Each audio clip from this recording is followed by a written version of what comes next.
Hi guys, இதான் part 8 part 9 நான் இன்னும் கொஞ்சம் நேரம் சீக்கிரத்தில் போத்துருவோம்.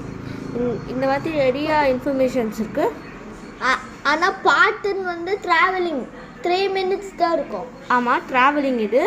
பார்ட் 9 வந்து கொஞ்ச நேரத்தில் போத்துருவேன். கிளம்பும் போது எனக்கு தெரிஞ்சு கிளம்புறதுக்கு முன்னாடி பார்ட் 9 வந்து கிளம்புறதுக்கு முன்னாடி பார்ட் 10 வந்து கிளம்பி காரில் உட்காந்துட்டதுக்கப்புறம் ஏதாச்சும் ஹோட்டலுக்கு போகிறோன்னா வீடியோ எடுத்து அதனால் பார்ட் 10லேயே வந்து பார்ட் 1 அப்படி வர வாய்ப்பு இருக்குது. பார்ட் 10 முடிச்சுன்னா சாப்டர் 2க்கு போயிடுவோம். தப்பாக சொல்லிட்டோம். ஆமாம், நாங்கள் பார்ட் 5 தப்பாக சொல்லிட்டோம். அதுக்கப்புறம் சாப்டர் 1 கம்ப்ளீட் பண்ண மாதிரி அதுக்கப்புறம் தான் சாப்டர் 2க்கு போவோம். சாப்டர் 2ல் இன்னும் நல்ல விஷயம்லாம் நடக்கும். ஓகே, இன்றைக்கி என்ன விஷயம்னு என்னன்னா, ஆக்சுவலி இன்றைக்கி வந்து இப்போ அர்ஜென்ட்டாக நான் பேக் கேமரா சேஞ்ச் பண்ணணும். ஸோ இது வந்து பார்ட் 8ஓட பார்ட் 1. ஓகே, பாய்.